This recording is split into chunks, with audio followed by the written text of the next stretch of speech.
Hello, my dear viewers. This amazing story will be very instructive for you. It is very interesting and beautiful. I wish you enjoy watching it. True what they say about being in the right place at the right time. Sam lived in a big city, but his family never had any money. He dreamed he'd grow up, go to school, and have it all. The boy fantasized and drew and imagined that he was a principal. If girls at this age imagined that they were teachers and sat their dolls on the couch, began to teach them a lesson, Sam imagined that he was the director of a large firm, and all his toys are his subordinates. Well, Sam, answer me a question. Did you make a report or not? He said strictly. Naturally, all he got in response was silence. So Sam was punished with a bonus. When Sam was in high school, he was always the leader and the head of the class. The boy tried to study only well because he knew where he wanted to enter. There was a very big competition for one place. Well, are you ready, Sam? Sometimes his mother asked him. Always ready, he told her. That's why I respect you, because you never get discouraged, and you are always so optimistic. The woman smiled back at him. Diana gave birth to her son after 40 years. But she never regretted it. The boy had no father. Mom, why don't you ever talk about him? Sometimes Sam sat down with her. What to tell about him, the woman said grudgingly. He took me and left me, never said a kind word, never said anything. Sam sometimes even thought that if his mother told him that his father was an astronaut or a sailor or a pilot, died, crashed, lost, missing, it would be better than like this. You know nothing. Well, Mom, the day has come when I have to leave for my studies. They were sitting in the kitchen. Yes, son, I understand. She shook her head. You don't get upset. Everything will be very well. He was sure of it. The boy laughed. He got in very easily, passed on the budget. It was possible to stay with his mother, but it was so far to get to the institute that he decided to rent an apartment with other guys. It was easy to study because it was his favorite subjects and the profession he wanted to study and later work. Why do you always sit in those notebooks? His friends told him. Oh, leave me alone. It's none of your business. Sam kept drawing and writing something. Let's go have some fun. You'll sit alone all your life, they called him. I don't want to, he told them. Then sit here alone like a fool. They went out. Sam didn't know what time they came because he had already gone to bed at that time. In the fourth year, the guy realized that he had to make some moves because there was not much time left before graduation. It was necessary now to pave himself some small path to the further future. He tried to get a job and told the guys about it. He knew they were already working too. Listen, go to the restaurant on the corner. They need a waiter, I heard last week. His friend advised him. What? What restaurant? What waiter? Sam didn't understand him. Did you want to become a director of factories and steamships? He laughed in response. Well, why director someone? But in a large firm or holding, perhaps even in a factory that is successfully making a profit, Sam answered him. Well, I'll look at you. In what holding you will be taken. Sam decided not to consult them anymore. He is smart and knows everything himself. The guy came to a large firm. He knew that this enterprise was profitable, that it brought a very good profit. The main thing now was to get a hold of it here. A guard met him at the entrance. Who are you here to see? He asked him. I'm applying for a job, Sam answered honestly. Did you submit a resume, or did you get an appointment? The man in uniform asked. No, you can't just come and ask about the vacancy. Sam was surprised. Of course not. What do you think? Everyone is sitting here and only waiting for you. You know how much work there is. He closed the aisle in front of him. Well, if I give you my resume now, will you take it to the boss? The young man asked him. Are you making fun of me? The guard didn't want to talk to him anymore. With nothing left to do, Sam walked out the door. He took a seat right there on the small curb, and lo and behold, you can imagine the comp went flying, and I don't know what to do now. Two men were walking past him. They were headed for this very building. "Excuse me," Sam jumped to his feet, but no one paid any attention to him. "Can I ask you something?" He stepped closer to them. "Are you talking to us?" They turned to him. "Yes, of course," he nodded. "What did you want?" one of the men asked him. "I heard you just said your computer crashed." He repeated the words he had just heard. "Yeah, and what can you do to help?" The man looked at him. "Well, I don't know what kind of breakdown there is, but I'll try," the guy replied. "Come on." They immediately called him over and went into the building. I'm not letting this guy in," the guard said as they passed. "He's with us, don't worry, Sam." They went up to the floor and went into the office. When Sam turned on the computer, he realized it wasn't anything serious. He clicked something on the keys, and in a few minutes the computer was ready. What was wrong with it? He wondered who had brought him here. "The operating system went down a bit. I restored it. Everything is fine now," he answered him. "How the hell did you do that?" he wondered. At that moment, a very respectful man came into the office. "John, come into my office." He addressed the one with the broken computer. "Okay, just a minute," he said, and was about to leave.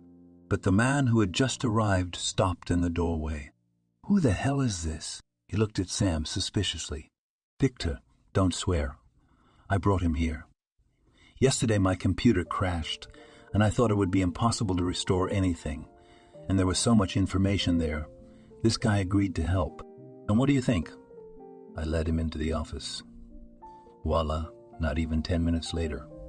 "And I'm all good," he praised Sam. "Okay, come with me." Victor took his hand.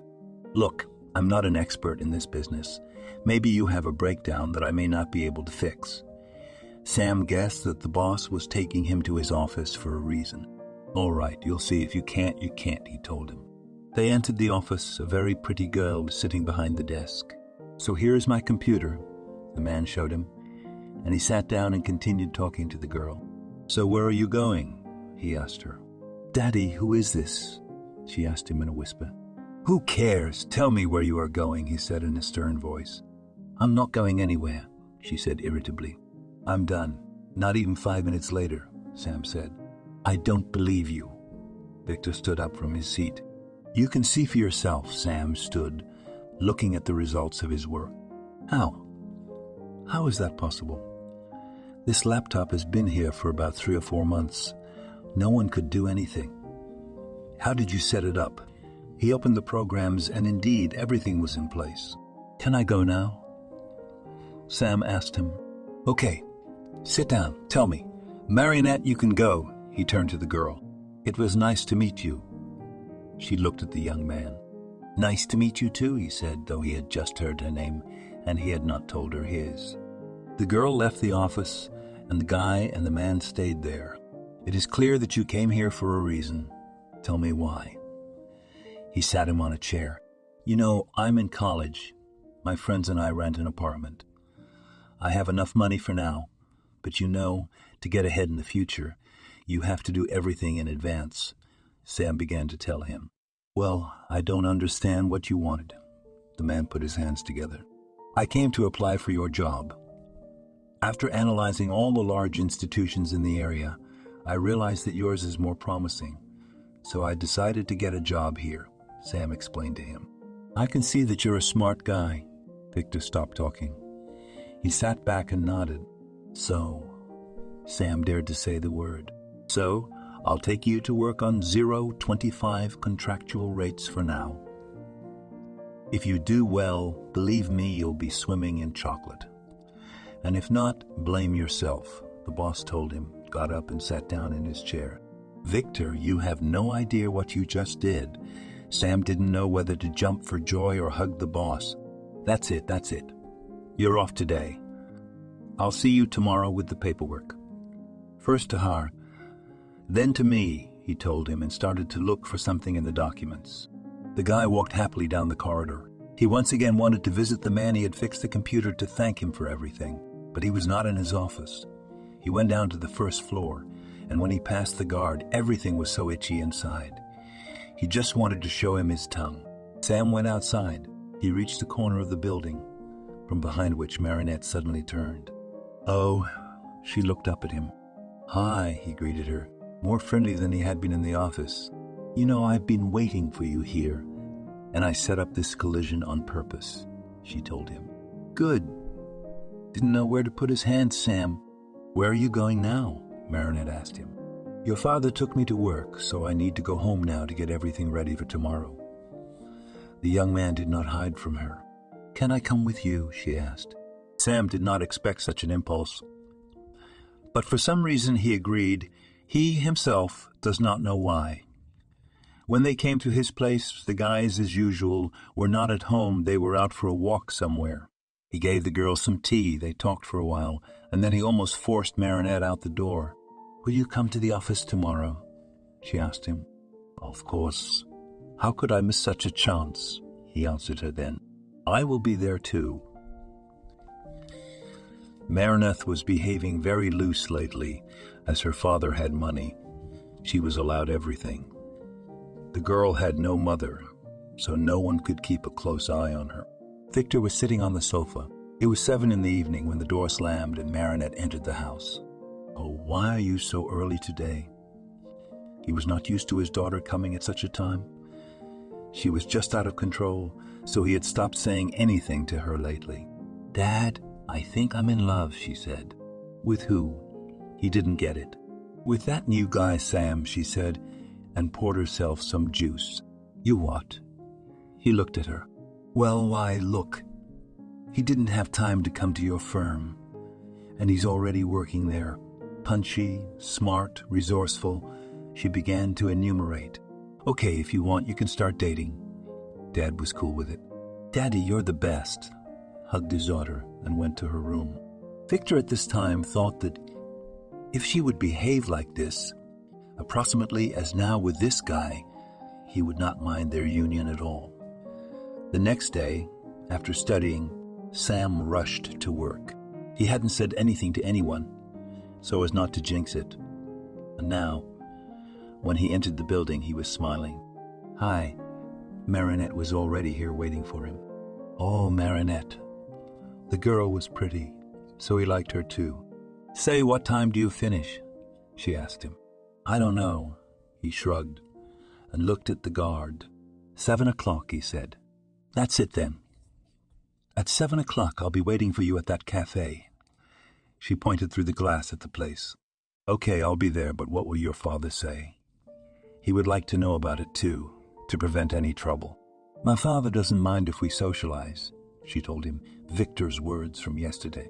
Then I'll definitely come, the young man promised her, and went to work. Sam was doing great. He was being praised. He spent most of his time in the office of the boss because something was constantly breaking. So how's it going with my daughter?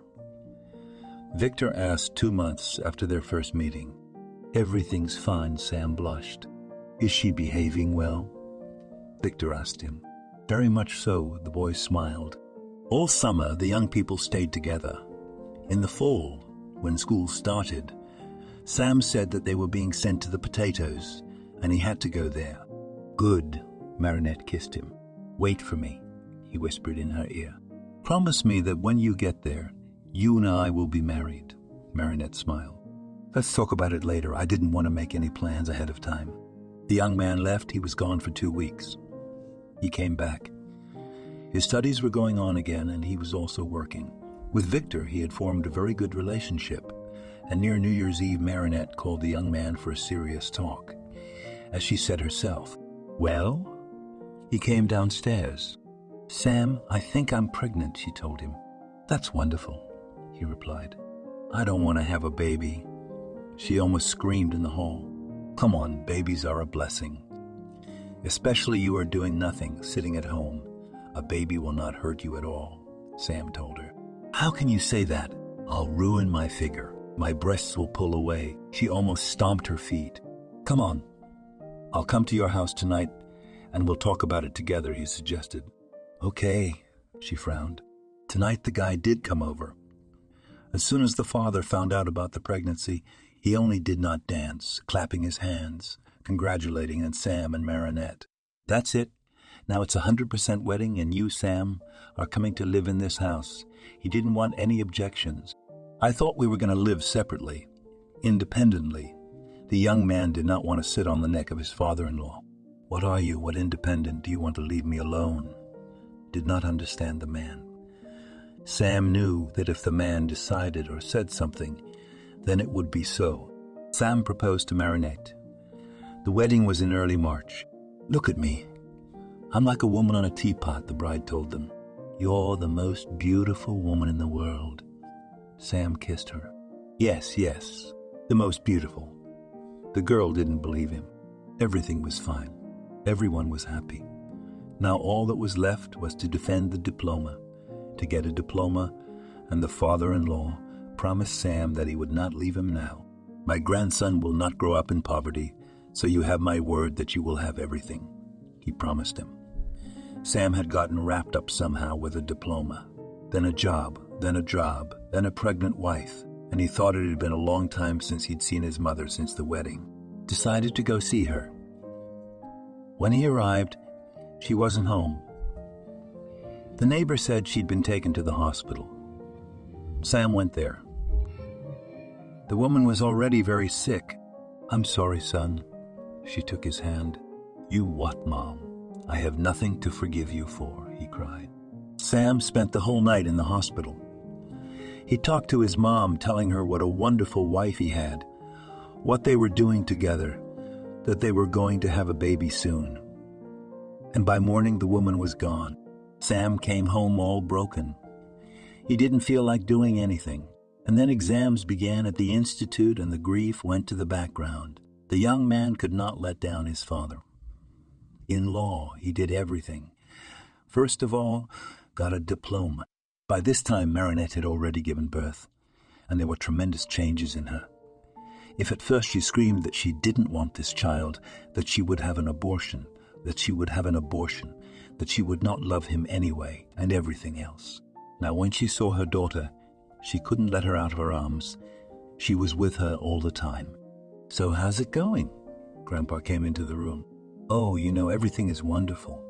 Marinette told me every time what changes they had made. I'm so happy for you, my dear. The man hugged her.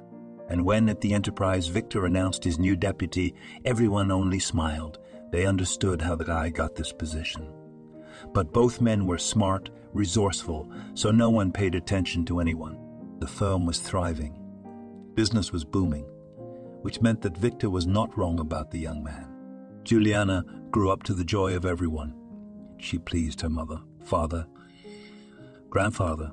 When she was still in kindergarten, she was given to dancing, then art school, tutors in various foreign languages. Everything was going well for the girl. Juliana behaved very well, always and everywhere, her mother told her. You cannot let your parents down. I am trying to do everything right, the girl told her. Her father and husband saw Marinette change only for the better. She became a wonderful hostess. The house was always cleaned. Dinner was always cooked. Even though she had an assistant, she tried to do everything herself. Where are you going? Juliana's mother asked her when she was in 5th grade. Mom, we have a small event at school today, and then we want to get together and sit, she told her. Where are you going to sit? She didn't understand. Betty suggested that we sit in the classroom, Juliana answered her. Good. The mother was happy for the girl because she socialized well with the other kids. Time went on. The girl grew up, and every year it was evident that in character she went to Marinette. That's where she is, walked Sam downstairs. He'd been back from work for a while now, and his daughter still wasn't home. Julianne was 15 by then, and she was starting to do all sorts of things. I'm worried too, but I don't ask the same question every 5 minutes. His wife approached him. I cannot. My heart will stop now, said the father. It's still good that Daddy is not home. Sat Marinette on the couch and looked through the contacts in her phone, hoping to find at least some friend of her daughter. Yeah, Victor left for that sanitarium just in time, Sam said. Julianne returned just after midnight. Where have you been? Her father snapped at her. She and her mother were sitting downstairs on the 1st floor. Parents. What happened? The girl didn't understand. Yes, what do you mean, what happened? Look at the time. Father went back and forth. So what, I can't go for a walk? She started to climb the stairs to her room. Where are you going? Sam didn't understand her. Oh, Daddy, you know, I'm so tired I want to go to bed. Turn around. She said this and continued up the stairs. No, look at her. She's got everything in life you want, and she's acting like this. He sat down next to his wife. Okay, Sam, don't get mad at her. She's going through puberty, Marinette told him. You talk about it so calmly. As if you don't even care about what our daughter does and lives, the husband said nervously. But what to do? Do you think that you are nervous now and this will help? Something will be corrected, she wondered. I'm not saying it will fix itself, let's think of something. Now she's 15. She does such things, and what will happen in a year or two? He finally calmed down a little. Volv, remember me when we met. I was exactly the same. I didn't want to study anywhere. I didn't want to work. I knew that my father would provide me with everything. It's a good thing I had a husband like you. And if not, she put her arm around his shoulder and smiled. Oh, I don't even want to think about it. Sam remembered what it was like. Juliana was now going to school the way she wanted to. She wore various ridiculous outfits. She had a card that her father was constantly topping up. Sometimes it seemed to the girl that they were friends with her only because of this card. Her mother and father didn't know what to do anymore. When Juliana was in the 11th grade, her father just started putting very strict conditions on her. If you don't come home on time today, I'll take that card away from you and you'll be left with no money at all, he told her. Oh yes, please, she replied, pulling the card out of her purse and throwing it at her father's feet. Why are you behaving like this? What have we done badly for you? The man didn't understand. What good have you done for me? All my childhood I plowed on these circles everywhere, further building myself decent. You're my saints, and I'm not like that. She left home again. Listen, you shouldn't do that. I'm telling you, she's just like me. You'll see now she'll meet a guy, start dating him, and everything will be different. Marinette told him. I don't believe in your boyfriend, Sam told her. What do you suggest? There's no way we can fix her. You know, no way. She looked at her husband. And what?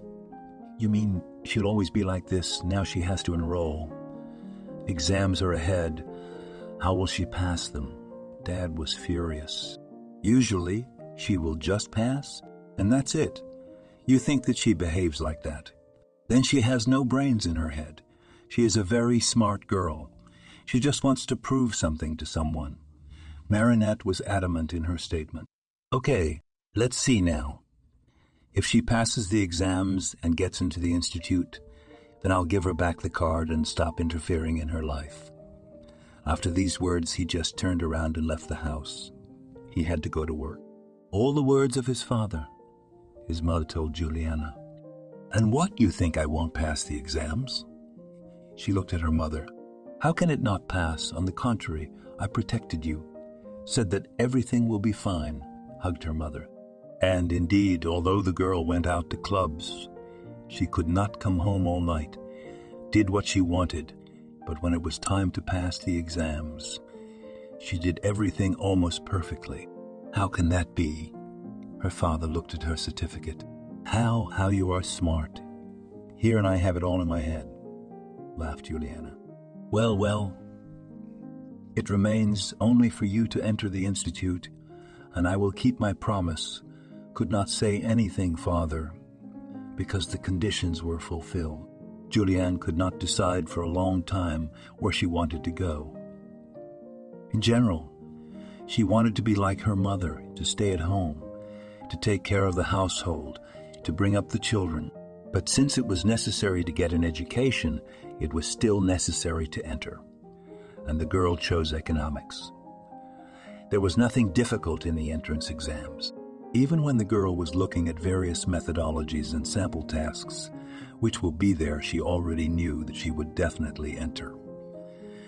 But she also knew that if she did not pass by the scores, there would be no problems. If she had to study for a fee, her father would always pay for her. When she saw her name on the admission list, She took a picture and sent it to her parents. She wasn't going home herself. Today was the perfect occasion to celebrate. Juliana called one friend, another, everyone she had called that night. They were with her at the club tonight. The girl stood behind the bar and indicated to the bartender what to pour. The guy behind the bar just hated her for it already.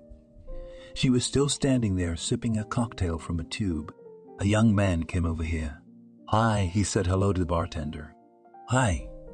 He looked at him. "Can you make me a cocktail?" the man asked. "Sure." The bartender started pulling out glasses and stuff. "What kind?" "The same as hers." The guy turned to Juliana, but she didn't even pay attention to it. "Girl, what's your name?" he asked her. She looked at him in a way that could have made you fall under the ground. Oh, Auntie." The guy shrugged his shoulders. He took the cocktail and went to his friends. "What were you doing there?" the guy at the table asked him. "I wanted to meet a girl," the young man honestly admitted. "Do you know who it is?" his friend asked him. "Know who?" He looked around. "Oh, a guy," shook his head comrade. From there on, they sat and talked only about Juliana. The friend told him that she was studying at the same institute where they were, and that no one had ever managed to meet her. "I will," he said, and even wanted to do it. Try it. His friend wouldn't argue with him. Mickey and Oswald were from the same village. They had met in kindergarten and were still friends. "Are we going to go to the city?" Mickey asked his friend. "Do you think we'll get in?" He doubted it. "Why are you always like this?" Mickey couldn't understand him. "Like what?" Oswald asked him. "You always doubt. If we do something, you first think about the bad, and only then about the good. If we go somewhere, you ask whether we will pass or not, so could continue indefinitely," his friend. "Well, why? It is better to think about the bad first, and if something good happens, then just be happy for it," Oswald told him. "So you and I will now finish school and go to the institute," said the young man. "Okay, as you say, but if I don't get in, I won't stay there," said the comrade again, his decadent thoughts. "Okay, we'll talk about it later. Now we have to take the exams and pack," Mickey reminded him.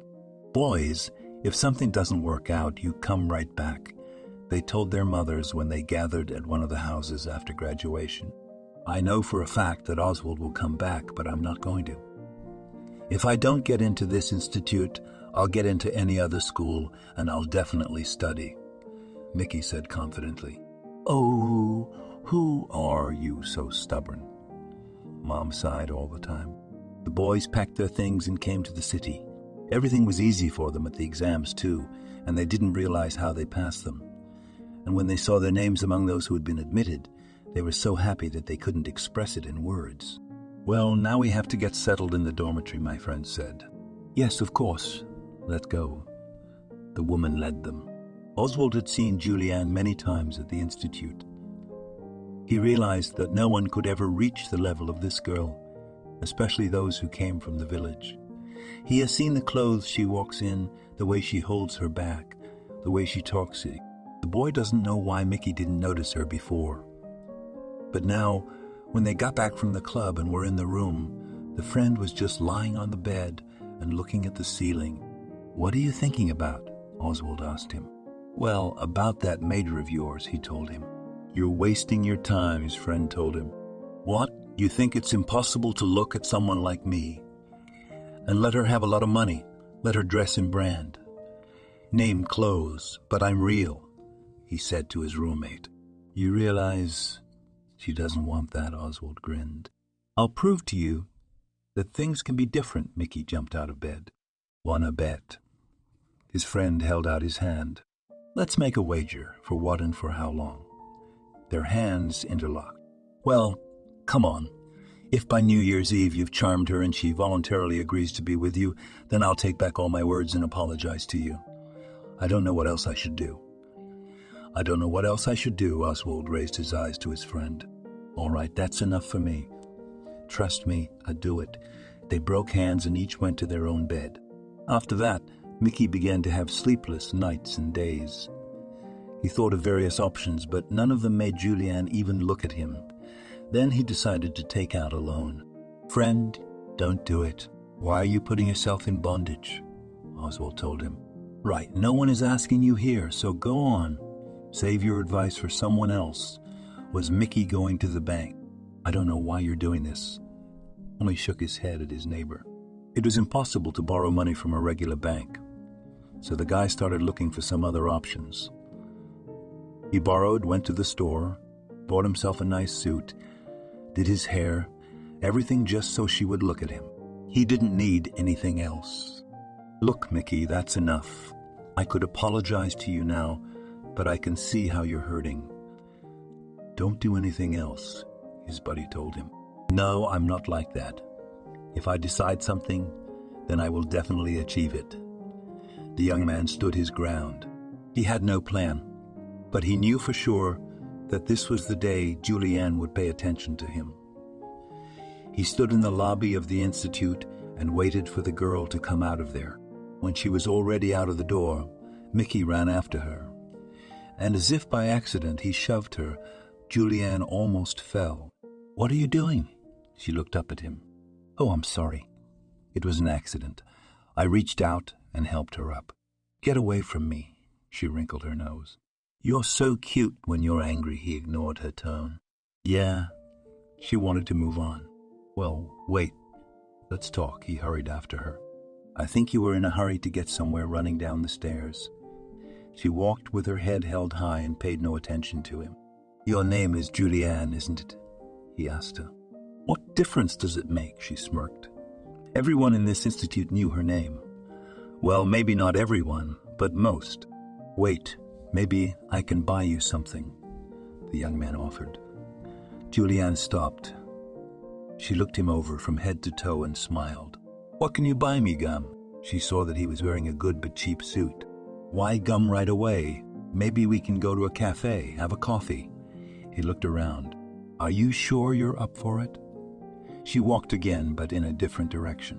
"Well, you know, if I was able to get into this institute, I live in this city. I probably have enough money for a cup of coffee," he told her, and he was shaking inside from the way she behaved. "Okay, now we'll go to my favorite coffee shop and see what you can do," she went on. "Okay," exulted Mickey to himself. Whatever the method was, but she was paying attention. From there, the guy just followed her in silence, not knowing what to say to her. He thought about a lot of different topics in his head, but nothing good came to mind. So Mickey thought that now, when they got to the cafe and sat down at a table, he would calm down a bit, and then they would talk. "Why are you acting like that?" he decided to ask her when they hadn't gotten there yet. "How?" She turned to him like a normal person. "Quite the opposite. Do you think that if you have money, you can do anything?" "I have it too, but I don't walk like an ostrich around the institute." He got in line with her. "So, you just call me an ostrich?" She chuckled. "Not calling me an ostrich, just making a comparison," he told her. "So I'm an ostrich and you're what?" "A penguin." Julianne could already see ahead the establishment they were now heading to. "Well, let me be the penguin," he agreed with her. "Are you sure we're going in here?" She pointed at the door. "Sure. Why all the questions?" Mickey thought that today he would tell Genka that he'd been out with Julianne, that he'd bought her coffee, but that he'd never meet her again, that they'd have no common interests, and that these rich people could live as they knew how. He yanked the door open. Julianne saw that the young man was nervous, but pretended not to notice it. They went and sat down at a table. Julianne ordered her favorite coffee. Now they were waiting. "Can I get something to go with my coffee?" Mickey asked her. "Look at the menu and order your choice," the girl told him. The guy picked up a small book, but when he opened it, he thought he was going to have a stroke. One cup of coffee cost as much as a month's stay in the dorm. Of course, he didn't show any sign of being embarrassed, but to himself, he began to calculate the finances he had in his pocket. He chose the cheapest dessert and ordered it. "If you don't have money, you just say so," she told him. "What does that mean? No money? If I didn't have any, I would never invite a girl to a cafe. He began to talk to her just as she did to him. When their order was brought to them and everything was placed on the table, Juliana began to take small sips of her coffee. Mickey looked at his cup and couldn't even touch it. He realized how much it cost and where he would spend the money. "So what? You come here every day?" he asked her. "Yes. As much as I can, I come here often after school. I like to sit here, to look out the window at the people passing by." She began to speak differently. I see. He didn't know what to talk to her about again. "Try it. It's delicious." She looked at his cooling coffee. Yes, now he took the mug in his hands and took a small sip. It was indeed very tasty. "So," Juliana asked, I look at you. You're a normal girl. Why do you act like that? You're pushing people away from you," he said good-naturedly. "As I want, so I behave." She did not want to bring it up. "And if I ask you out on a date, will you go with me?" Finally, he dared. "Well, it depends on what you come up with. If you start showing off again, then I don't think we'll be able to find common ground. And if you come up with something original, then maybe I'll go with you." She took another sip. "So, before going on a date, I need to tell you where we're going and what we're going to do." He didn't understand.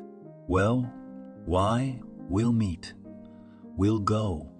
And when everything becomes clear, I'll decide whether I should communicate with you or not," the girl explained. "Okay," agreed.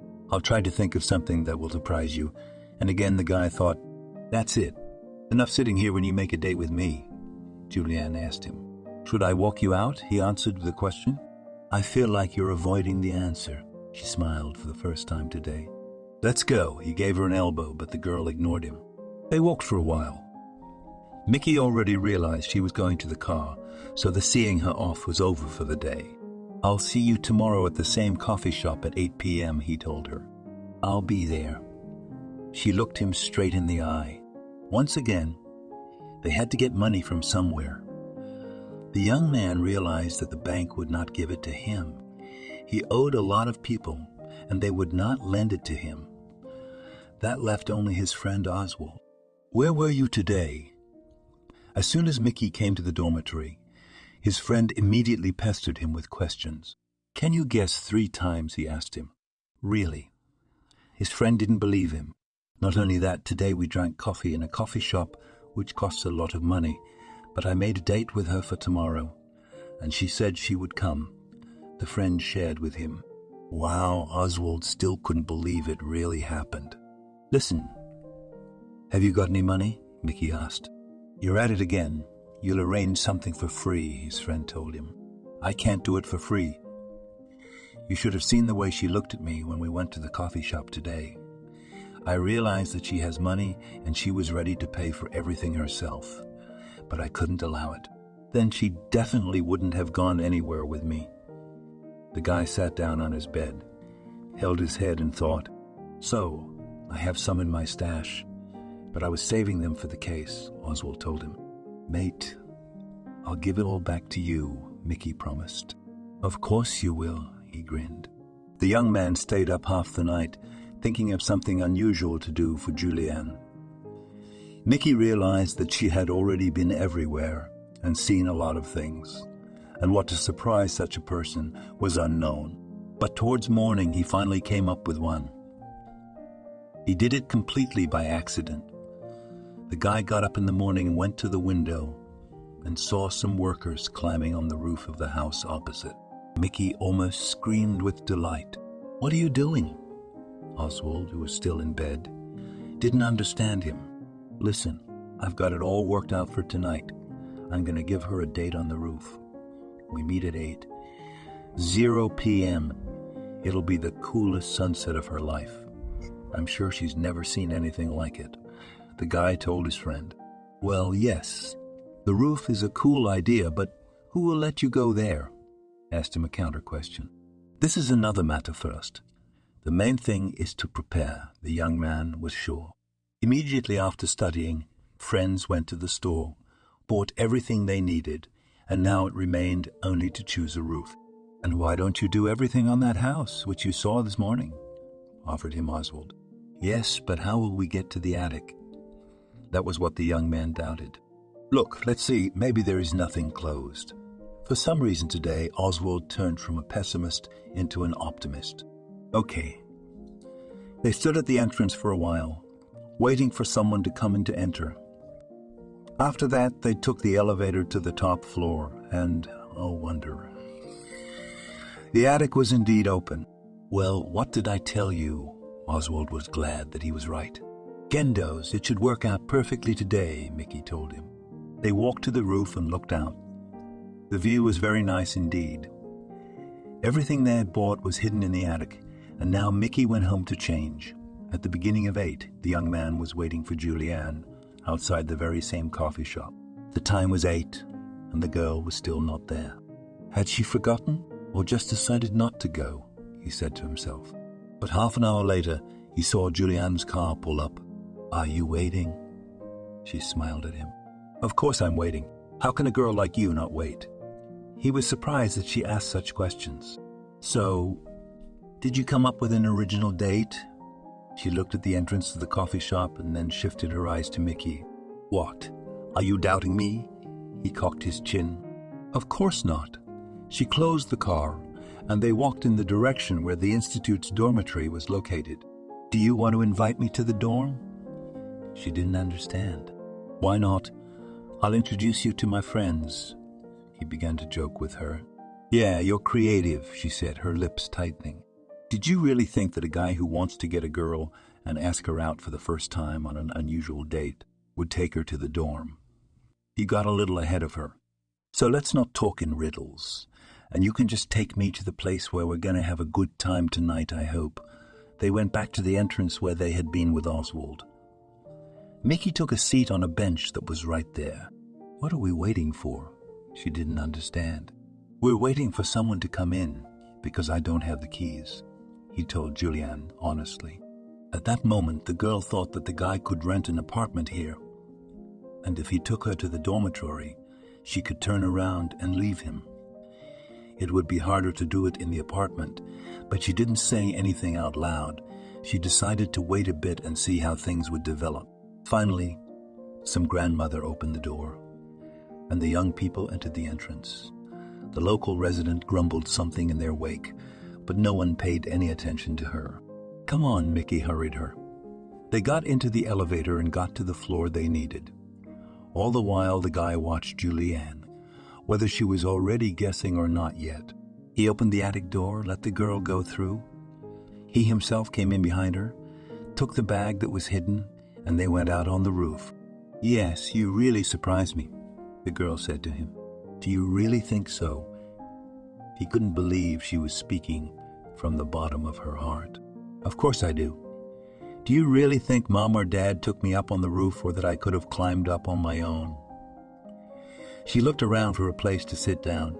Wait, today, when they were here with Oswald, he saw the concrete bases, dragged a wooden plank up to them.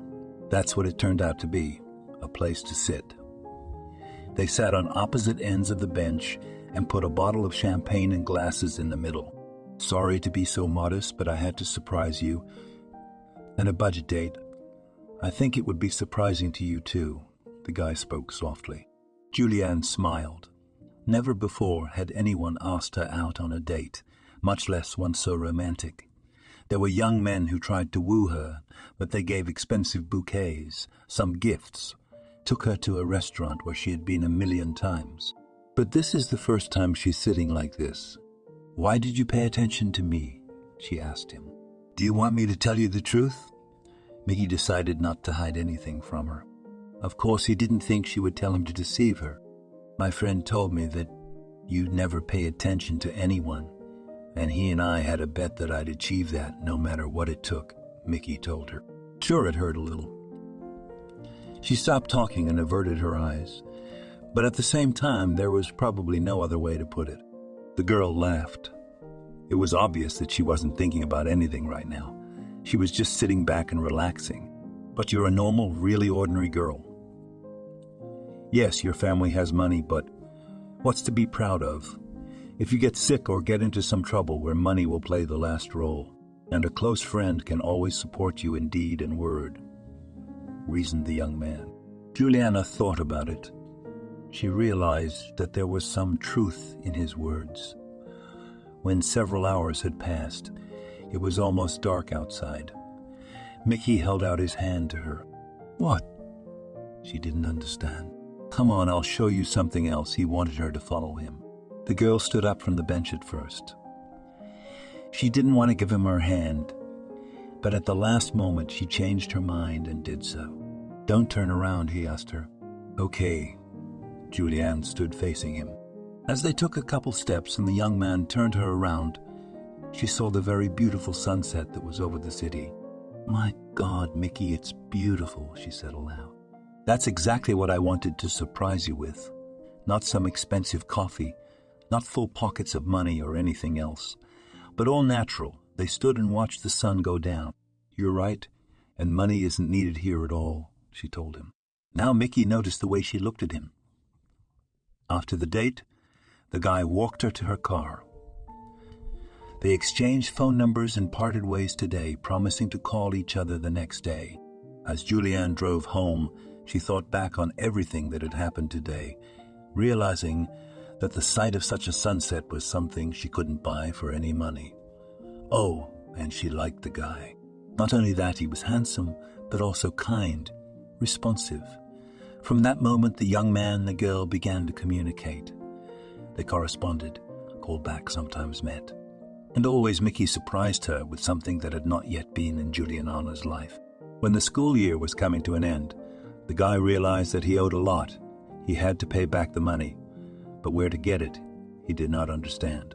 On one of the sites, he saw that a large firm requires a courier. The guy decided to find out what and how. Such a thing occurred to him only after he saw the salary that was offered there. He came at some specialist, asked if they needed someone to work. She sent him to the Human Resources Department. Yes, indeed, a courier was needed here. He arranged everything, went to the director's office with the HR girl. They wrote an application, and already from the next day it was possible to go to work. There was a lot of running around to do, but he didn't spare any effort. The guy realized that he had to pay off his debts and also leave money to treat Juliana occasionally. He was ready and able to earn money. Lately, Juliana had been coming home earlier than usual. She would lock herself in her room. Nobody knew what she was doing there. But one thing her parents noticed was that her daughter was changing. What's going on with you? One day her mom came into her room. What do you mean? Juliana asked her. You've become kind of quiet after school. You come straight home. You don't go anywhere. It's not what it used to be, the woman said, surprised. Mom, I think I'm in love, Juliana said, and for some reason she felt ashamed of her words. And who is he? Mom sat down on the chair that stood there. She was very curious about her daughter's boyfriend.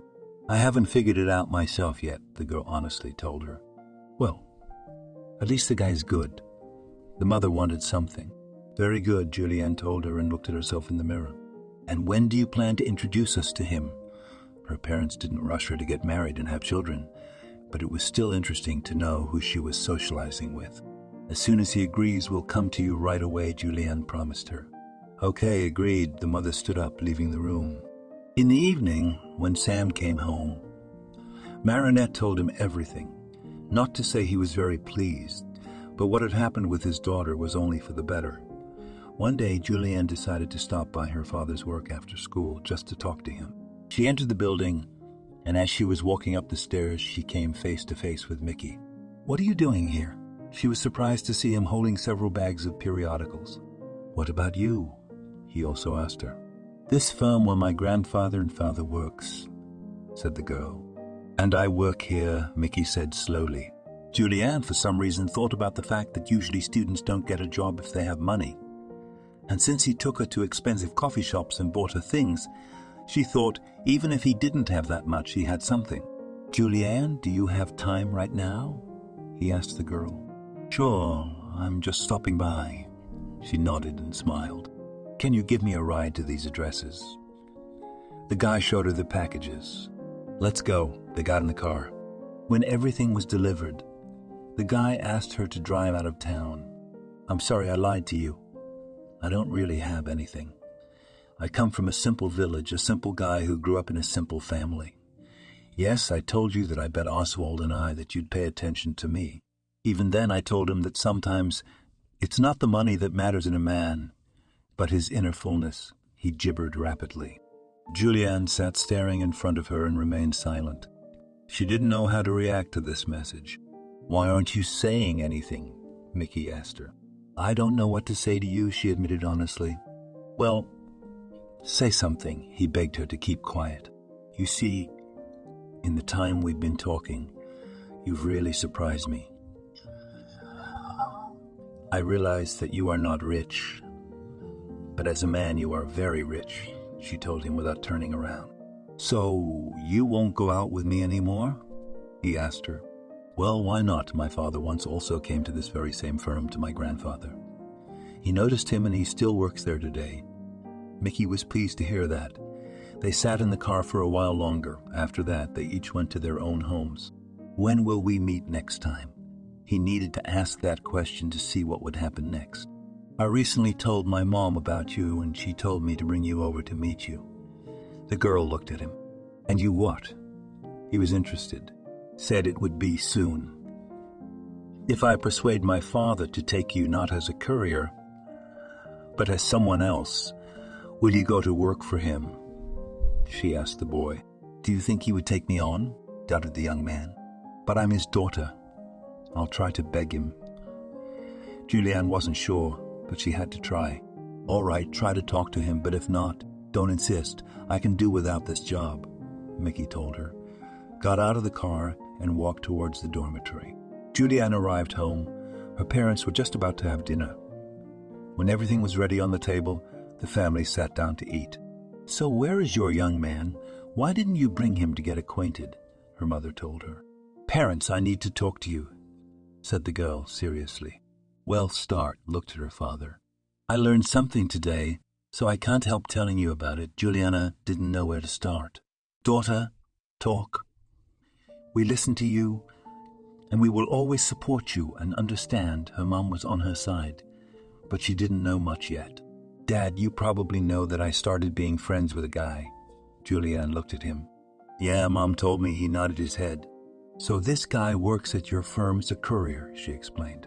Courier, Sam remembered, but he couldn't remember who in his firm worked as a courier. When I came to your work today, I came face to face with him. He asked me for a ride, and then he told me about himself. Before that, I thought he was just a regular guy from the city who could afford a lot of things. But as it turns out today, he has nothing. Juliana stopped talking and turned to her father. Her mother and father sat silent. The girl awaiting their verdict. Do you think that's why I once came here? Got a job. Earned a lot. The father began to speak slowly. Well, Dad, Juliana understood what he was getting at. Yes, I was hired by my father-in-law.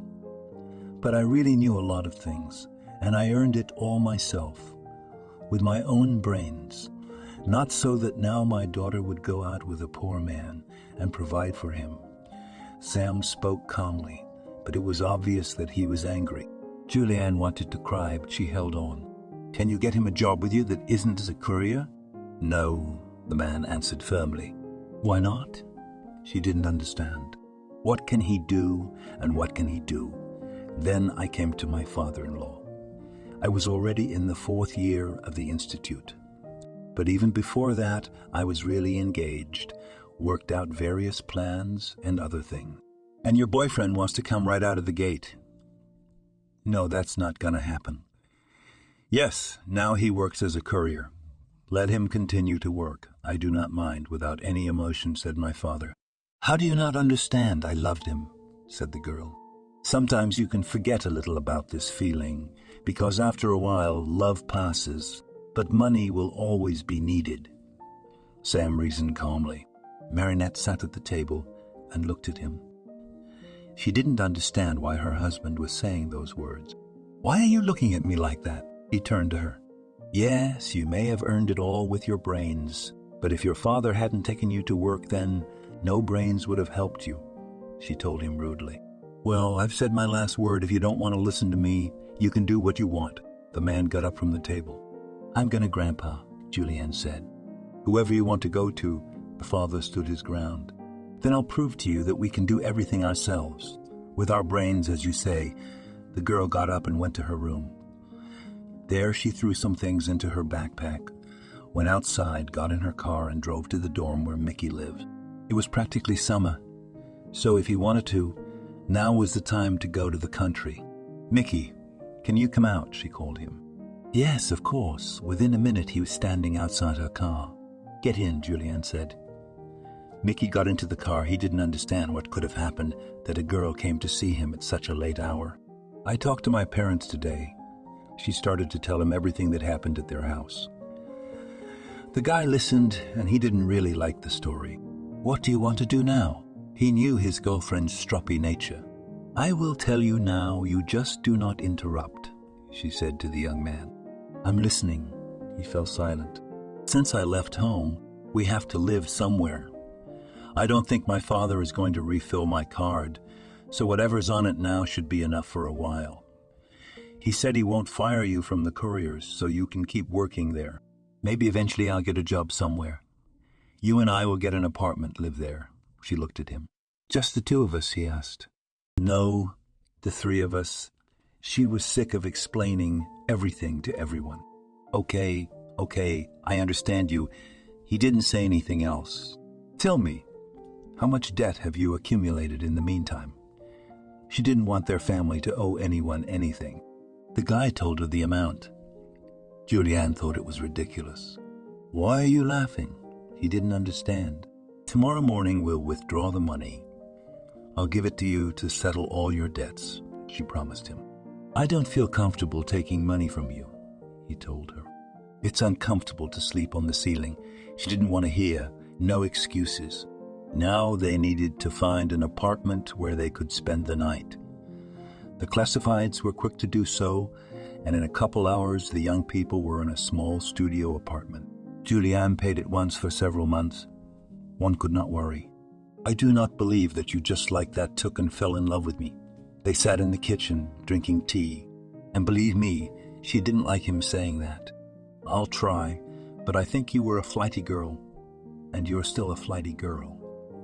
It's just that your parents didn't honor some request of yours, and you're getting revenge on them for it, and I'm your weapon of vengeance. Mickey supposed.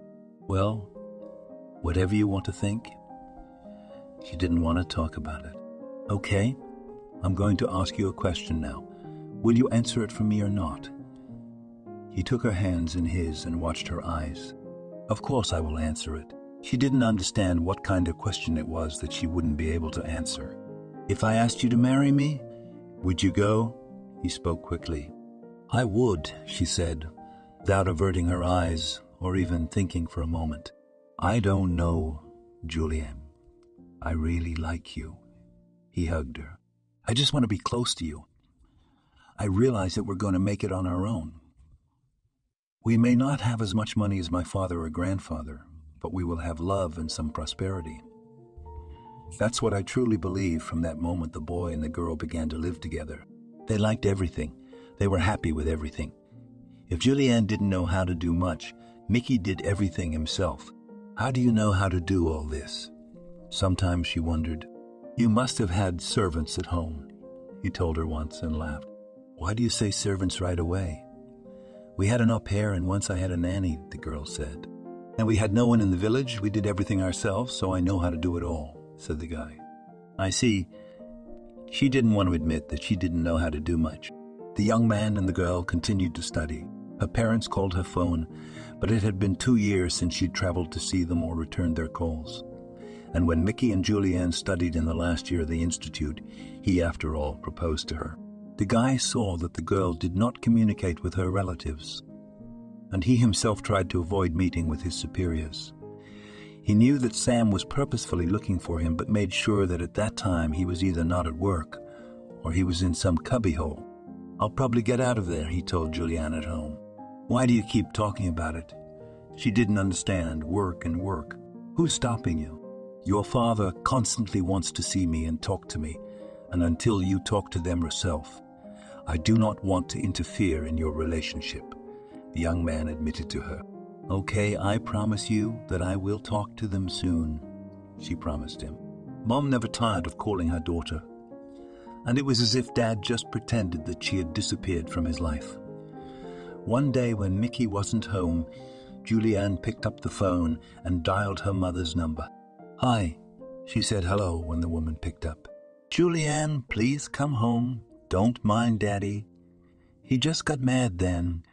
The woman began to speak quickly because she was afraid her daughter would hang up. If I come to you now, are you home? She asked her mother. Of course, at home. Come, I'll be waiting for you. Without saying anything to anyone, Leslie got into the car and drove to the house where she was born and spent all her childhood. Hi, my girl, her mom hugged her. Oh, Mom, don't start, please. I came to talk to you about something.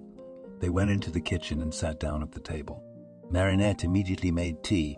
She wanted to treat her daughter. Well, what did you want to tell me? The woman looked at her and didn't want them to fight or break up anymore.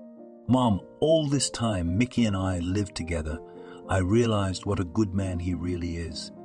He will never betray me in trouble. He will always be by my side and will love me, and I will love him too, Julianne said. Yes, you've changed a lot, Marinette looked at her. That's not what this is about now. We are going to get married and I don't want you to stay away, lowered the girl's eyes. Of course we'll support you in everything, and don't think your dad is mad at you or anything. He just wants the best for you. And if you feel good with this person, then you'll be with them. Mom tried to somehow get into her daughter's confidence. Don't think I don't need money from you or any other values. Just as parents, you are very dear to me. At this moment, Juliana got up, came to her mom, and hugged her. Both of them cried. Okay, now you're going to go get your Mickey. Tonight you'll arrive and we'll all have dinner together. Since it's already happened, I'm on your side and I'll tell your father everything, the woman ordered. Can you call your grandfather to come too? The daughter asked. Of course, everything will be fine. Don't think about anything, her mother promised her. With a light heart, Julianne went home to tell Mickey everything. Are you sure I should go there? He asked her. Of course I'm sure. There's no other way. I don't want to do the wedding and have my relatives mad at me or me at them. She hurried her future fiancé. Okay, if we're going, we're going. And trust me, I won't fall foul of your father, he told her. That evening, the whole family gathered around the table in the big house. Victor was there, Marinette and Sam, and Julianne and Mickey. At first, everyone sat and remained silent, but eventually Grandpa took over as the first to speak. So, beloved granddaughter, you have made us nervous enough already, and now I give you my blessing for your wedding, he said, and looked at Sam. Victor, maybe you can still give me an example that I came to your family as well, Sam said haughtily. I don't want to give any examples. Just if your daughter has fallen in love with this man, let them step on their own rake themselves, said the man wisely. Okay. The father looked at his daughter and smiled. Daddy got up. She got up from her seat, walked over to him and hugged him. I knew I had you the best. After that, everyone somehow relaxed a little bit. Sam started asking Mickey what he was studying for, what he wanted out of life and everything else. The young man saw that he was treated well here too, so once again in front of everyone he proposed to Julianne. And when are you going to play the wedding? Marinette asked the young people. Right after graduation in the summer, her daughter confessed to her. Don't worry, you'll have everything, her mom told her. No, we do not need anything. We decided to modestly sign. The main thing is that you, the closest people, should be together with us on this day. Julianne looked at Mickey to confirm her word. Unfortunately, my parents will not be able to come, but immediately after the wedding, we will go to my village and celebrate the holiday there. He explained to his bride's parents. The evening passed in a warm atmosphere, and when Mickey and Julianne were leaving, they all said goodbye like old friends. The graduation was over. It was possible to play the wedding, which is what the young people did. They had applied at the registry office 2 weeks before, and now they were ready to go there to get married, just like they wanted. Juliana's mom, dad, and grandpa were with them. On the groom's side was only his best friend Oswald. "Oh, you're a friend, aren't you?" Out of a simple argument had come such a story, he told him. Diplomas were in their hands, rings on their fingers. Now Mickey and Julianne were setting sail on the great voyage called life. "When can we go to the village?" he asked the girl. "Soon as now," she told him and smiled. They spent that evening still at home, and the next morning they got in the car and drove off. Julianne was very worried because she had never seen Mickey's parents once in all this time. He had gone to visit them sometimes, but for some reason he had never taken her with him. As they drove up to where the young man lived, Julianne saw that it really wasn't a very large village with lots of houses. "Do you think I will be well received here?" his wife asked him. "You can rest assured my mom is the best woman in the world," he told her. They arrived. The woman really welcomed them. She knew they were coming and cooked a lot of goodies. Seated the husband and wife at the table. "Oh, I wish I had been at your wedding," she said. "Come on, I'll show you how we live," Mickey said to Julianne. They went out into the yard. Julianne saw that there were lots of different pets and a big vegetable garden. It all had to be taken care of, she wondered. The girl did not understand how it was possible to live like this because, except for her life, she had never seen such a thing. "Did I surprise you again?" Mickey laughed. "You could say that, yes." They went back to the house, where Julianne and Diane began to discuss how their wedding would go, what they would do, and who they would invite. "I say we put tables outside and invite the whole village.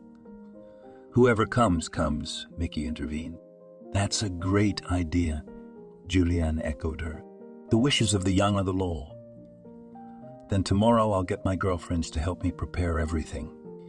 You're responsible for the tables, the dishes, the chairs. I'll do the rest." Diane didn't mind.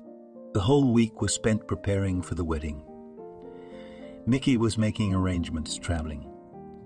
By Saturday, everything was ready. The girl was back in her beautiful dress, the groom in his suit.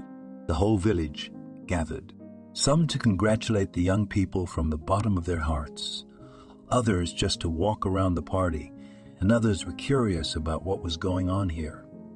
When everyone was already sitting at the tables and congratulating the young people, Juliana hugged her husband. "I had no idea it could be so much fun here," she told him. "Yes, it's always like this. If someone dies, everyone suffers together and supports them. If they have fun, they all do it together." He was proud that such people live here. The festivities continued. At some point, the bride and groom decided to thank the guests who came to them. Some were having a drink. Some were just talking. Suddenly, Julianne stopped. "What's wrong with you?"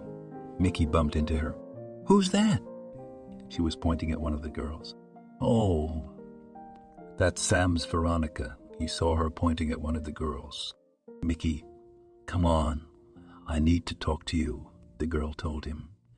They stepped aside. Julianne kept looking at Veronica. What happened? He didn't understand. "Look at her," his wife told him. "So what? I've known her since she was a kid. Seen her 1,000,000 times. The young man shrugged. "And you take a closer look," she told him. Looked, what next? Mickey was getting nervous. "Imagine she has long hair, eyelashes, and lipstick," his wife told him.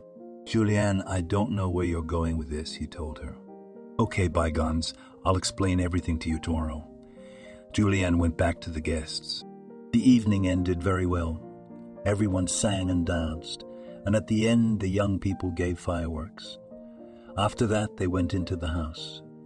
Tired Julianne just lay down on the bed and turned her back to the wall. "Are you upset with me for something?" her husband asked her. "No, Mickey, I need to think about it." She lay there unable to believe that this could really be happening. In the morning when they got up, No sooner had they had breakfast than Juliana took the car keys and went to the door. "Where are you going?" Mickey asked her. "Let's go," she told him. They walked out of the house, got in the car. "Show me where this Veronica lives," the girl asked him. "Why are you picking on her, Veronica? She's an ordinary country girl." He did not understand what his wife saw in his neighbor. "Show me." "She's already started the car." "Turn it off. She lives in the house across the street," he asked, and showed her his hand. They got out of the car and walked to Veronica's house. When they entered, she didn't understand a lot of things either, but Juliana instructed her to sit down near the mirror. When Veronica sat down, Juliana began to work her magic on her. She put on her eyeshadow, eyelashes, blush, lipstick, and then she did her hair, made it a little wavy, and then turned Veronica to Mickey. "Wow!" He opened his mouth in surprise. "You know what I was talking about yesterday? She's a copy of me." Juliana's voice was shaking a little with excitement. "But how can that be?" The young man didn't understand. "Veronica, do you have childhood photos?" Juliana asked her. "Of course I do." That one was also surprised. After that, the mistress of the house rummaged through the closet, pulled out a large family album, and began to show the photos. "Look." Juliana opened her childhood photo on her phone.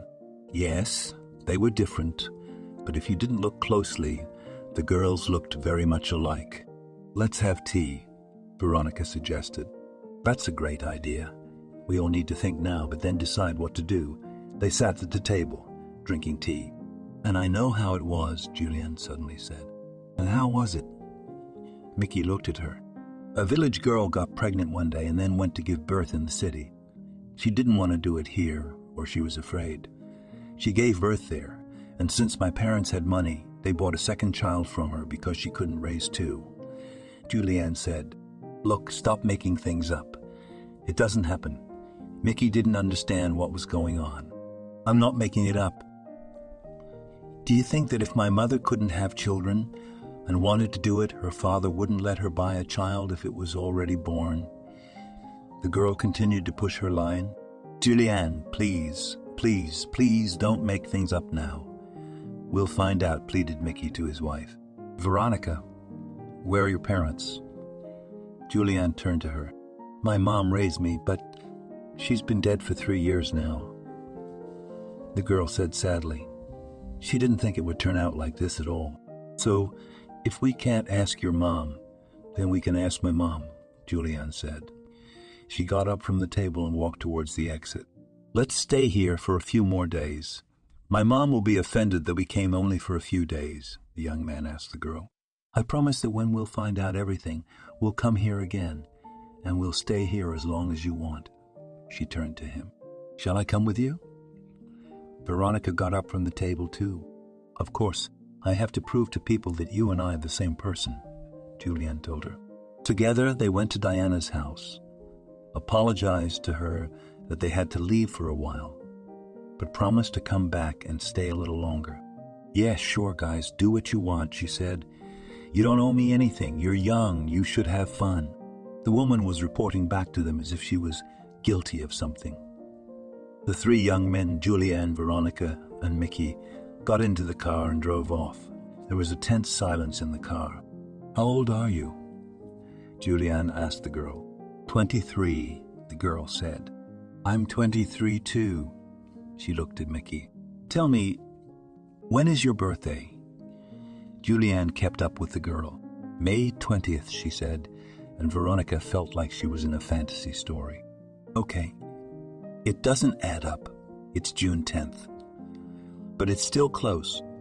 Maybe I was bought on June 10th, and that's how they put my birthday date." Again, there was some silly speculation from Juliana.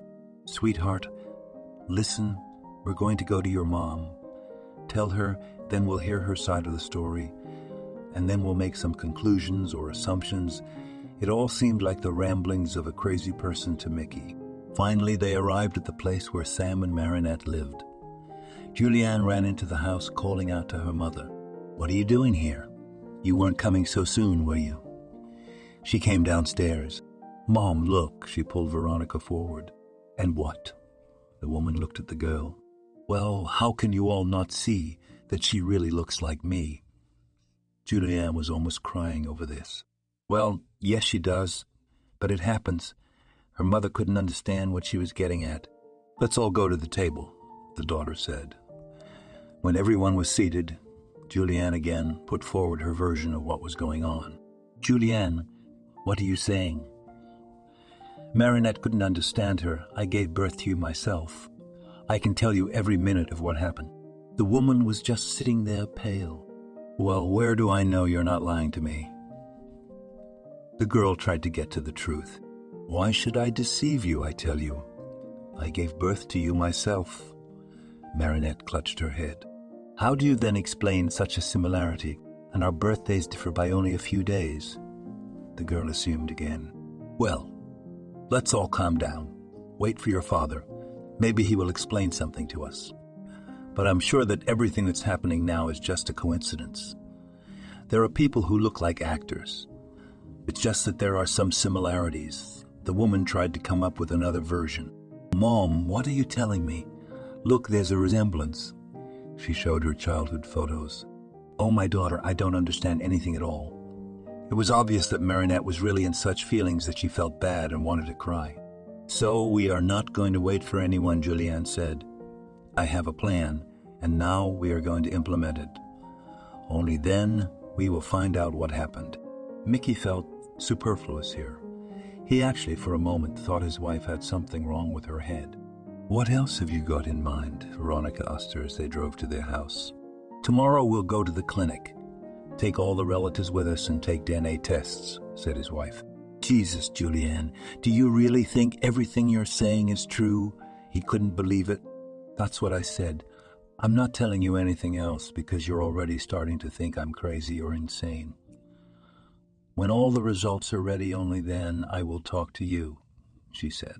They arrived home, had a snack, and went to bed. In the morning, Juliana called her father and told him they were waiting for him at the clinic. Marinette had already told him something, and now he didn't understand at all what was going on. But to fulfill his daughter's needs, Sam agreed to this adventure. When they were at the clinic, the man really saw that the girls looked very similar to each other. He could not explain how this could have happened. Veronica and Marinette were silent most of the time. When all the biological material was collected, everyone gathered in the hallway. Juliana left her cell phone to be called when everything was ready. As soon as I know everything, I'll call you and we'll figure it out. She looked her father and mother in the eyes. I don't know what you're trying to accomplish with this, but so far everything you're saying is outright bullshit. Her father told her.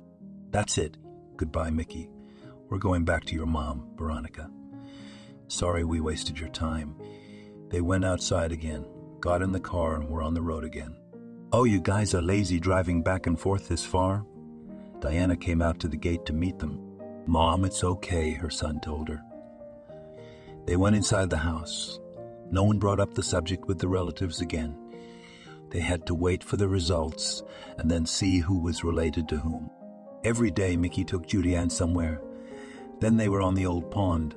There they went boating. After that they went to the water pumping station, which had long been out of operation, but it was very beautiful and interesting. Shit, my beloved husband, you never cease to amaze me, Juliana said to him all the time. Let's have a picnic tomorrow, he suggested. Why are you talking to me in the plural? My wife didn't understand. I want to invite Veronica to join us, he told her. Yes, I don't mind at all, she thought. That indeed they had involved the girl in this story, and now they were just distancing themselves from her and leaving her alone with her thoughts. The next day they took with them a blanket, some provisions, and went to the riverbank, remembering to pick up Veronica on the way. Oh, I shall probably be in your way, said the girl modestly. Come on, how can you disturb us? It's just a picnic where we'll sit and talk, Juliana told her. Well, okay, if you don't mind. She quickly gathered herself and went with them. They sat on the blanket. Mickey had built a fire and was now grilling sausages, and the girls were looking at the water. Can you tell me something about yourself? Juliana asked Veronica. I've lived here all my life. My mother brought me up. I went to school. After that, I didn't go anywhere. I went to work on a farm just like her, and I still work there. Veronica shrugged her shoulders and said quietly, What happened to your mom?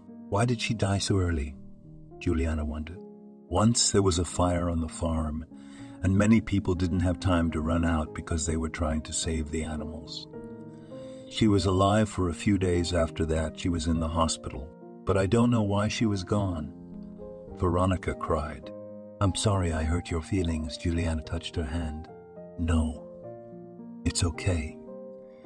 It was hard at first, but now I'm getting used to it. She sobbed once more and wiped her tears. So they sat and talked. Mickey tried not to interfere in the conversation. He was watching them from afar. And here comes the sausages ready. He brought the hot appetizer to their table. Oh, my love, thank you. You're so good. Julianne thanked him. Are we going swimming today? Mickey asked them. If you want, of course we will, laughed Julianne. And in a few minutes the girls were wearing only bathing suits and were dipping into the cool water. How nice it is here, Julianne kept repeating. They splashed in the water like little children, forgetting for a moment what had happened to them just a few days ago. But everyone tried to forget about it until the results of the tests were ready. The young people sat for a while and then went home. Veronica, imagine that you and I really turn out to be sisters. She did not want to talk about it, but she could not stand it. I would be very happy about that, the girl said. You can imagine, when I was little, I always wanted to have a sister or a brother. I asked my mom, but for some reason, I was never born anyone else. Maybe. She stopped talking because Mickey interrupted her. Okay, that's it. That's enough. You promised not to talk about this topic. So that's it. We close the conversation and keep waiting for the call from the clinic, he told her. All right. If you promised, I won't.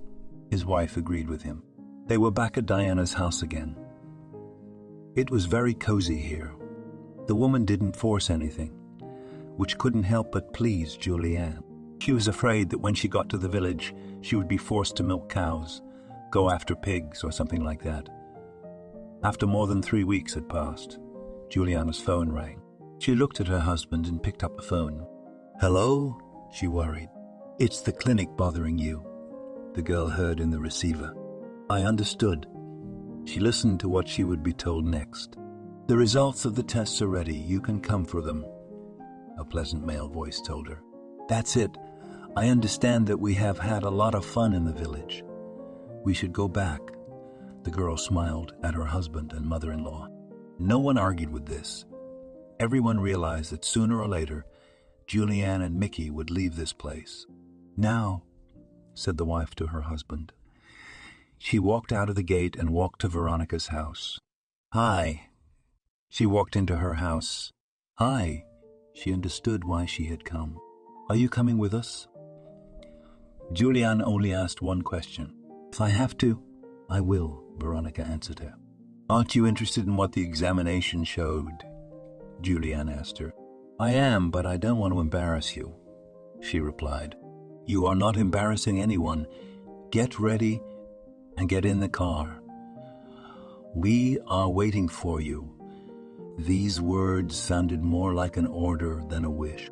After that, just like last time, they drove to their town. Julianne didn't want to procrastinate for long, so by the end of the day, when they were in town, she went straight to the clinic. Hello, Dad, be home tonight. We'll be there, she called her father. Okay, got you, I will, he confirmed.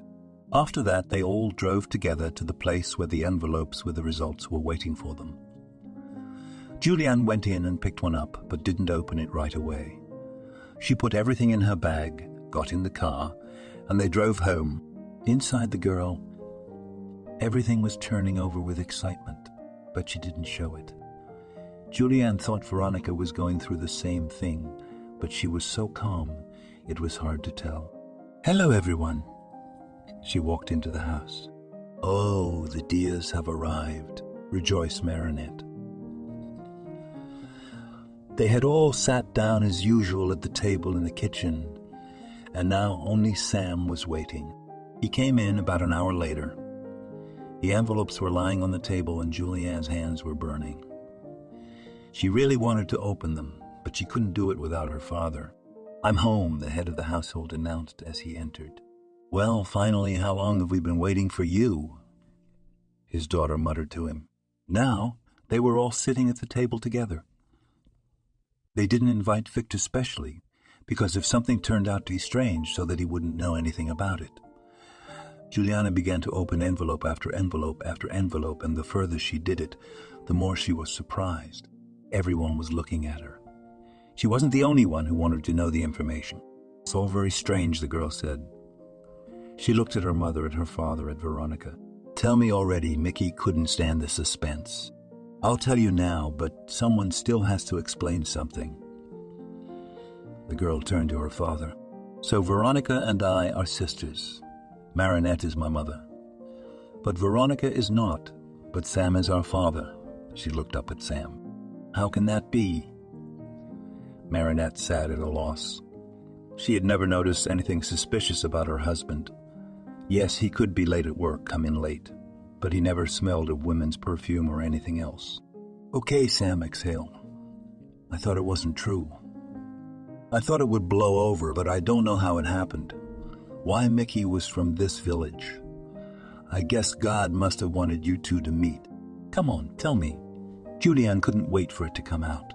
"Marinette, it was a long time ago. Yes, I'm guilty of a lot of things, but I think I've made it up to you by living under the same roof with you for so many years." Sam didn't look up. "Did you know you had a daughter?" Marinette asked him, a question that had plagued her ever since Julianne had first brought Veronica into their home. "Assumed," he answered evasively. "Dad, tell me everything in order, please," Julianne asked him. "Remember that time in my 5th year when I went away for 2 weeks to plant potatoes?" Sam looked at his wife. "Well, yes, I remember," she replied. Marinette would never forget that stretch of time, because it was the only time Sam had ever left her alone for so long.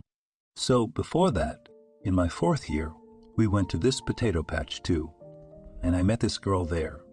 We spent a lot of time together, walking, talking, whatever we did, and I thought I was in love. But I didn't plan to live in the village because I had far-reaching plans, and she wasn't going to leave with me. Then we met. I didn't think about her anymore. But at the beginning of the 5th year again, we are sent to the potatoes, and I meet this girl again. I don't know what got into me, but we had a thing. Yes, I'm sorry to you, but I swear I've never looked at anyone else except that one time. And I blamed myself all my life," he said, and drummed his fingers on the table. "Yeah, Daddy, that's a surprise. That's a surprise. Always such decent parents, never do anything wrong. And here, it turns out, there's a daughter here, there's a daughter there. Is it normal at all?" Juliana sat and looked at him. "Daughter, please apologize to me," he looked at her. "It's not me you should apologize to. It's her."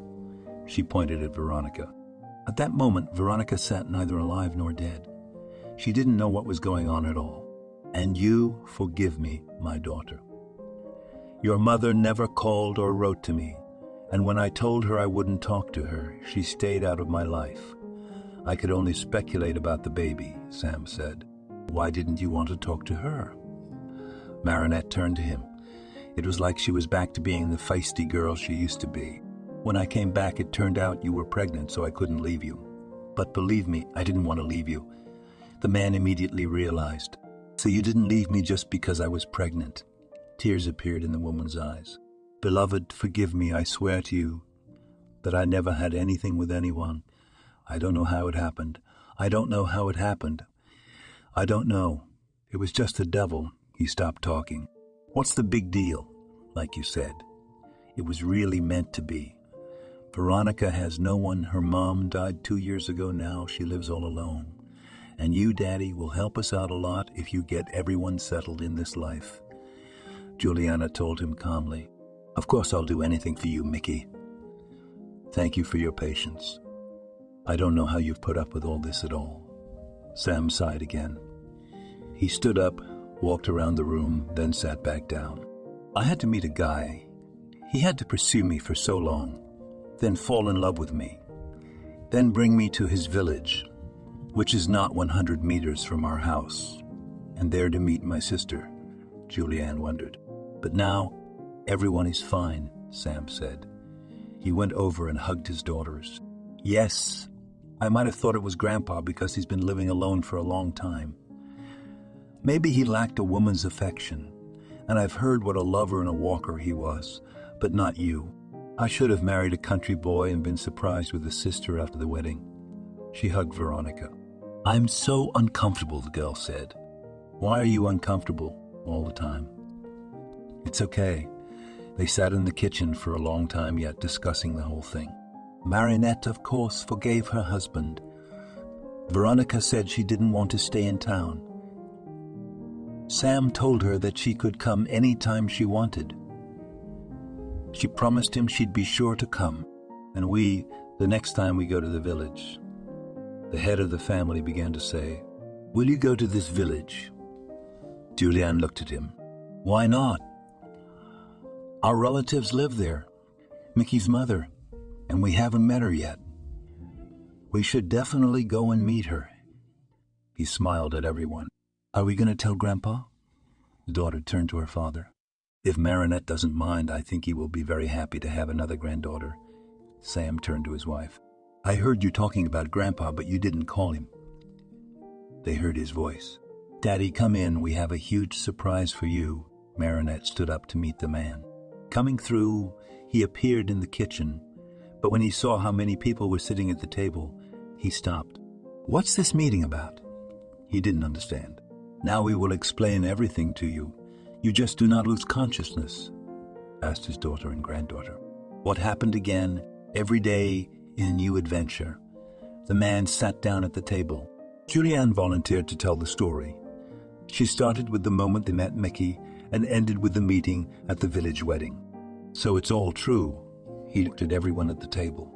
"I thought at first that some of the relatives had gone crazy," Mickey confessed to him.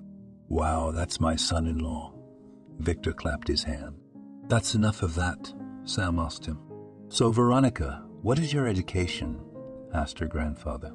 "I don't have any," she answered modestly and blushed. "Everything is fixable, young people. We will," the man promised her. "She doesn't want to stay in town," Julianne told her grandfather. "Is that true?" The man looked at her again. "Yes," she nodded. "Is there any way I can get into your village, as I see it's so honeyed for everyone there?" Victor laughed. She turned to Mickey. She was laughing. "Why are you laughing?" He didn't understand her laughing for no reason. "Remember earlier when you were going to see your mom, I always told you that she lives far away. The road is long," she reminded her husband. "And what?" He didn't understand what his wife was getting at. "Nothing, it's just that for the last month we've been driving back and forth, as if Diana lived in the next yard." Julianne was in a good mood. "Veronica, why don't you stay a couple days at our place?" Victor asked her. "I don't know, as long as I'm not bothering anyone," she shrugged. "Okay," Sam got up from his seat. He picked up his briefcase and pulled out a plastic card from there. "What's this?" Veronica looked at her as he handed it to her. "Here, take it. Julianne has one just like it. I refill it once a month," her father explained. "Why do I need it? I have everything. And there is nothing to buy in the village." Veronica refused. "Well, that's enough." Julianne got up. "Shall we have a party tonight?" Marinette asked her daughter. "We could," she agreed. At that moment the doorbell rang, and everyone who was there looked at each other. Sam went to open it. A woman stood on the doorstep. "Hello, I'm Mickey's mom," she said to the man. "Why are you standing there? Come in." He led her into the house. "Mom?" The young man was surprised. "You know, when you left, I couldn't find a place for myself. I was so curious about the end of the case. So I took a shuttle bus. I came." She started to justify herself again. Now again, everyone was listening to the story for the umpteenth time. Wow, Diana turned to Sam. Marinette had prepared some food at this point. She put everything on the table. It was mostly sweets, but there was sausage and cheese too. Help yourself, she realized. The woman was out of the way. Thank you.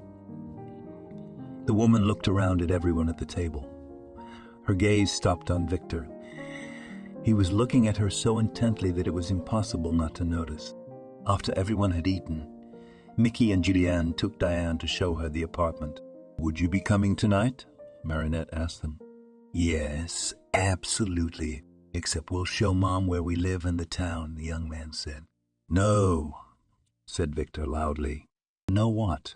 Drew his son-in-law's attention to him. Can you show Diana your place and after dinner I invite her to the restaurant? The man asked them. Sure enough. At that moment, Mickey saw his mother's cheeks flush. The young men left.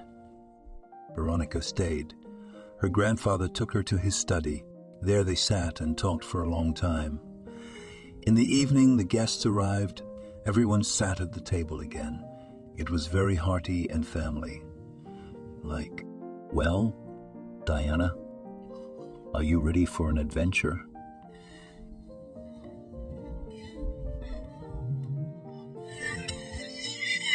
No, but I'll go with you. She blushed a little again. They left, the others only happy for their grandfather. In the morning, when everyone went out for breakfast, today even Juliana and Mickey hadn't gone home. They saw Victor and Diane already sitting there. That's it, young people. I've decided I've had enough of working. I'm taking a well-deserved vacation. Sam, I know you can handle everything as well as I can, especially if you have such an assistant. He looked at Mickey. Are you going to the village? Marinette guessed. Yes, he smiled and looked at Diana. Happiness to you, grandfather, said his granddaughter in his ear as she hugged him. Veronica, are you with us? Victor looked at the girl. Yes. She stood up and walked over to them. Come visit. Took the bag he had packed the night before and they left the house. I hope Dad will finally be happy. Marinette walked up to her husband.